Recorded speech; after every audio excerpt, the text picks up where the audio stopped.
Thanks, Patrick, for the intro, and thanks, Wade, for your intro previous to that. My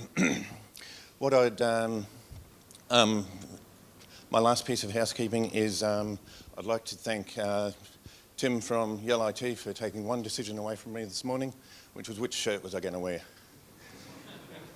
So thanks, Tim, if you're out there somewhere. So welcome to my talk. It's called Penetrating the Executive Mind. Sorry, Patrick, there's nothing dirty about it. I'm relieved, man. Yeah. And what I want to talk about, it's really just a short guide of when we get a penetration testing report, what do we need to do with it? So first things first.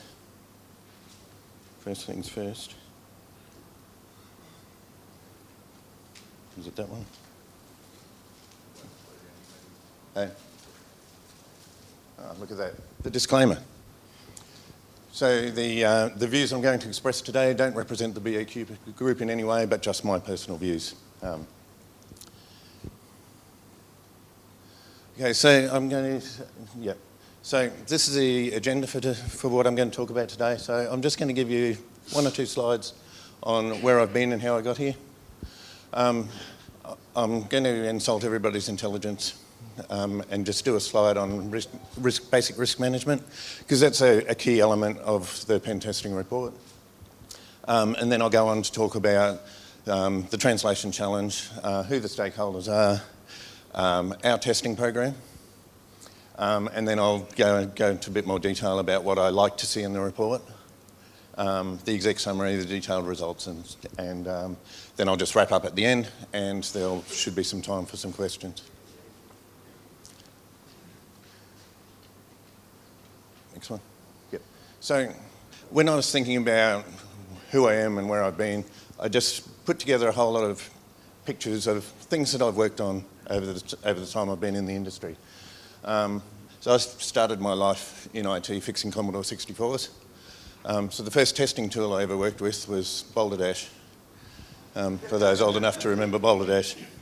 And for those of you in the audience who think GTA is something new and funky, it's not really. It's been around for a very, very long time. And then I sort of worked through working on Novell, did a lot of work with Novell, and was told that if I got a CNE that I'd make a fortune. I got one in 1993, still waiting for my fortune. And then moved on through the Windows world and then on to information security. Next one. So here's the more serious list. So I've worked in IT since 1987, which, looking around the crowd, there's probably some other people who've been around that long as well, but a lot who haven't. My early career was in infrastructure, local area networks. I touched on the Novell piece before doing service delivery, IT management across a variety of industries, from healthcare to logistics, waste disposal and so on. I took a mid-career break in 2002. My children and my wife think it was a midlife crisis. And I did grow my hair long, and I tried to dye it blonde and it went orange. And after about 12 months, the wife sort of said, I think you actually need to go and do something with your life. So I sort of thought, well, information security would be cool. And that's what I've done ever since. And as Pat said, a stint at IBM Managed Security Services, which shouldn't be held against me. It was a great learning experience. Worked on a lot of large-scale projects, and then joined the bank in 2012, and where I took over as a team of one from Mike at Aucert. Was the incumbent when I took over. A little bit higher. Sorry. Is that better? That's heaps better, right? Okay. All right. And since joining the bank, we've grown the security capability from that team of one to a team of five. So it's been a fun journey. Anyway, let's get on with the content. So I'm going to talk about risk management. So when I talk about risk management, I talk about two two types of risks. So there's your inherent risk, which is really when we hire a pen tester, we whitelist them through the firewall, the IPS, the SIEM, and whatever other controls we have, so they can test the inherent risk of a particular application. So by definition, the inherent risk is the risk an activity would pose if there were no controls in place. So the table down the bottom sort of talks about, so if you discover a remote command execution vulnerability that doesn't require authentication, that would have a critical inherent risk. Next one. Thanks. So when you apply controls to that inherent risk, you end up with residual risk. So an example, just an example of inherent versus residual risk. If I drive my car home, I park it outside my house, leave the keys in it, leave it unlocked, there's an inherent risk of something bad happening, right? So there's things I can do to reduce that risk. So I can maybe take my keys inside with me, I can lock my car, could put it in the garage like the red one there. And so the residual risk of it being stolen is now much less. And it really is as simple as that. Yep. So let's talk about when we receive a penetration testing report, this is the kind of thing that happens. I'll give you a moment to digest.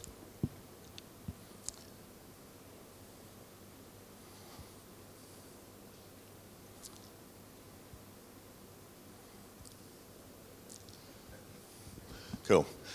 So we all understand that a lot of work goes into producing the report, but ultimately my boss and my boss's boss want this much information out of it. So it's kind of my job to extract that information out of the report.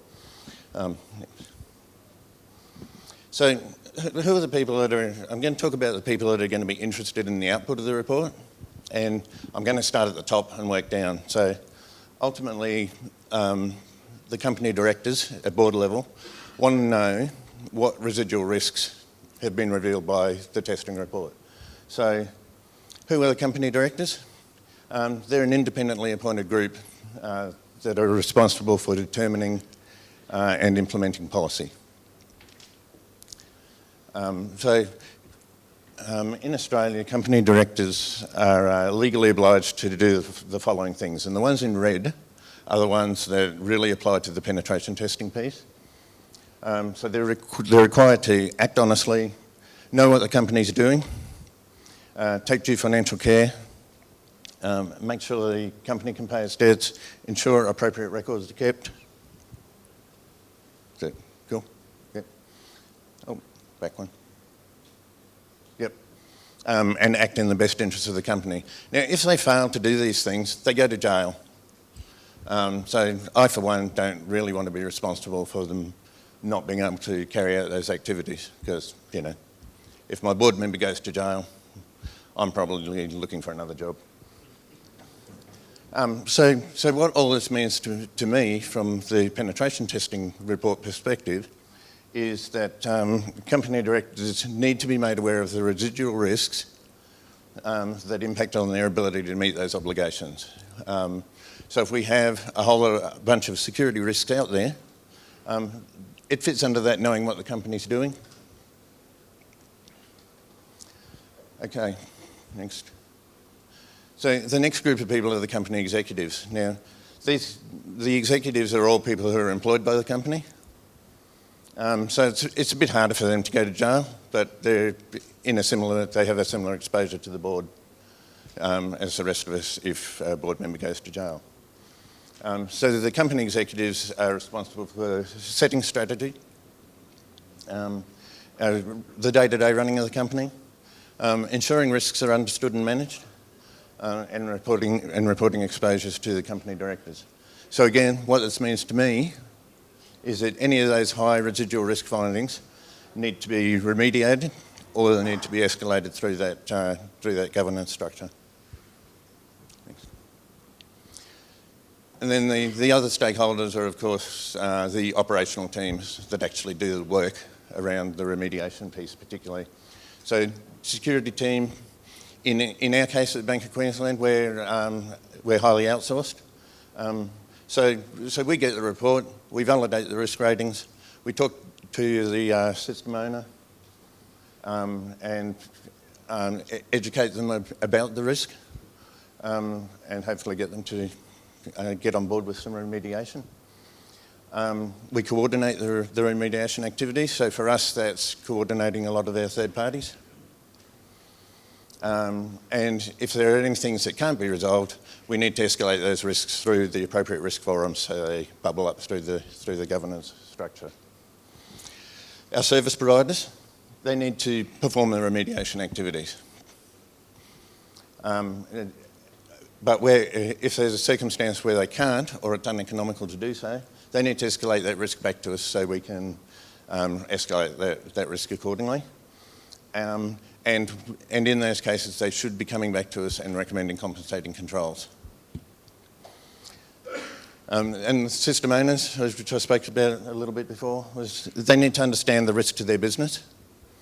And they either need to support the remediation or escalate the risks through their appropriate risk forums. So, the testing program at BOQ. So, being a bank, we're highly regulated. So I've listed a few of the regulators that have an interest in what we do up there. So the card schemes from a PCI perspective, APCA who oversee all the FPOS and ATM networks. And the big one for us is APRA, the Australian Prudential Regulation Authority. So they determine that they require that we understand our risks and can display that we're managing them. So they don't have a prescriptive set of requirements of what we have to do. So the penetration testing piece is a big part of that, being able to understand your risks. And why we think APRA is so important? Because they issue our banking licence. So if we don't satisfy them that we're managing our risks, they can take our banking licence off us. And I've talked about the other stakeholders in the report, the directors, the executives and the operational teams. So our testing program, we test all our web-facing applications and a selection of our internal applications. Why don't we do all our internal applications? There's a couple of reasons. One is because there's so many of them. And two is there's a lot of legacy applications out there, and if we ended up testing the 160 applications, we probably wouldn't finish our testing program before it was time to start again. So we do a selection based on sensitivity and criticality. We black box test everything, and then again we do a selection of the high risk stuff to do authenticated testing against. With project work, anything with new or changed web-facing components gets a black box and authenticated test performed on it. So the report. So I found another Dilbert cartoon to typify reports. And I think the point I was just trying to make here was I understand a lot of work goes into the report, and hopefully you can all find your ink and monkey god to help you write them. Thanks. So for me, the key components of the report are a table of contents, so you can find the bits you need to find. An executive summary, which I'll talk a bit more about in a minute. Some sort of finding summary table that makes it easy to look at and get a snapshot of what's going on. Then the detailed findings. And when I got the boss to give me feedback on the slides, she said, you need to have a risk map in there somewhere too. So, and what we mean by a risk map is an overall risk position that you can look at and you can compare year on year to see if you've improved. Yep. Okay, so I picked out a table of contents from one of our recent reports and put some ticks and crosses next to the things I liked and crosses against the things I didn't like. So exec summary, that's fine. Having a section on the pen testing approach in a pen testing report, I don't think is necessary because I've already signed off on the approach when I've signed the statement of work. Summary findings is fine. Having next steps, so from a penetration tester's point of view, his view of what the next steps are and my view of what the next steps are two entirely different things. I don't think it's necessary from a pen testing organisation to put next steps in the report. The detailed findings is fine, and an appendix with the details of the scope is fine. I put a question mark next to the risk rating matrix piece. And the reason I did that was because what I found when you use different pen testers is some of them want to use their own risk rating matrix and some of them want to use ours. And the key thing to remember with that is if you want to use our risk rating matrix, you need to make sure that you understand particularly what changes the likelihood. And that, so I don't mind whether you want to use your own or whether you use mine, but just if you are using mine, make sure you understand it. Thanks. So let's talk about the executive summary.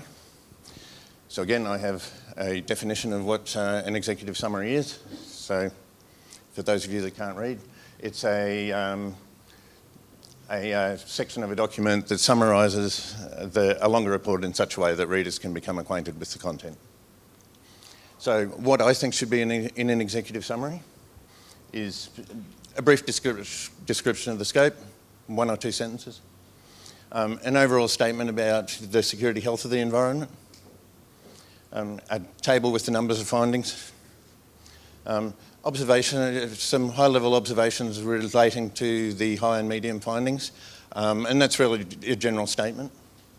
And then some sort of closing positioning statement, which could be something like, yeah, we tested this last year and you've done a whole lot of work and you've really lifted your game. Hopefully that's what you'd say. Okay. So again, I pulled out, I had a look at some of my previous executive summaries from various pen testing houses and put some ticks and crosses against the things I thought were good and things I didn't think were good. So the one I looked at started off with this couple of paragraphs on the evolving nature of the threat landscape. From a testing report, not really necessary. I think we all know about the evolving nature of the threat landscape. They then spend another couple of paragraphs talking about how they used contemporary tools and techniques. Again, if you're not, I don't know why I'm paying you all that money. And then they went into overall health of the environment, did some observations around the high-risk findings. They could have also done something around the medium findings. I don't mind either way. And then the table with the raw number of findings, which is fine. Then they went and repeated themselves around the security health of the environment, so only need to have that in there once. And they had a statement about the low severity findings and said, yeah, we found a bunch of things that were low severity, but they'd be really hard to exploit. So I didn't think that it added any value. And then, of course, they had some recommendations about next steps, which I've already covered. So from that, what I think doesn't need to go in an executive summary is background on the company. We've already chosen you, so we should know that. A description of the testing approach isn't required. I don't really need to know what skills the testing team have at that point because I've already agreed to pay you, so I think that you should have the right skills. No need for generalisations about the threat landscape. And please don't cut and paste from last year's report because I do hold the two side by side and I can tell. Yes, indeed. But I'm paying lots of money. Not paying lots of money for cut and paste.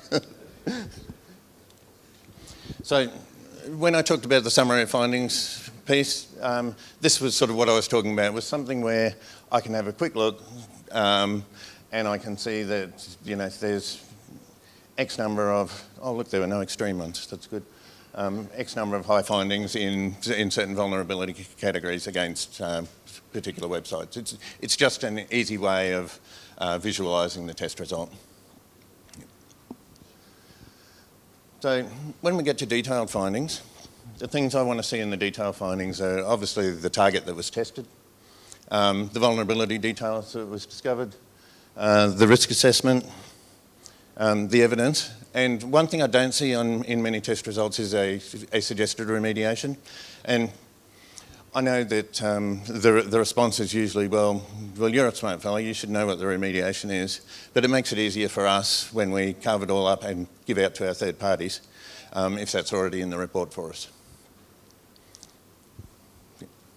So this was a finding from a couple of years ago, and the testing organisation gave us all the things at the top until we get to the suggested remediation. So this was just, they found a server with 3389 open and the ability to screen copy the desktop, which had users' names listed. So it's a pretty nasty one.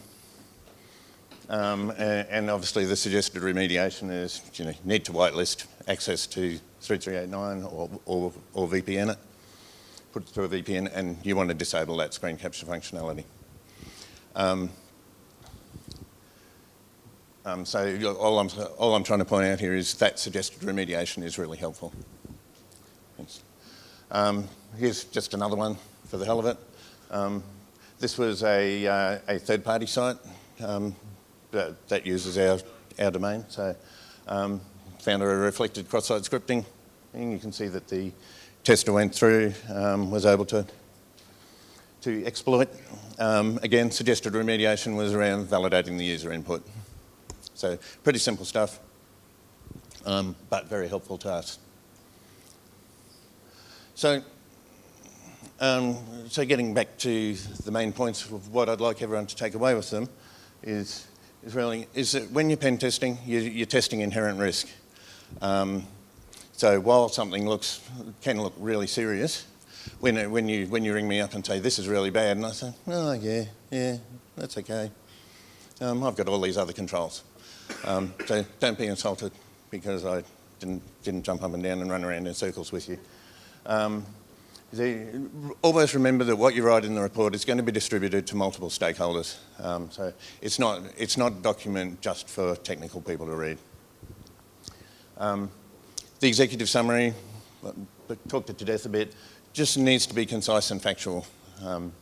So sort of the less is more type message. Decide on a risk rating methodology or risk management methodology and stick with it. I don't mind if it's yours, don't mind if it's mine. And the last point was the detailed findings should define a problem and a solution or a possible solution. And that is pretty much it. So if anybody's got any questions,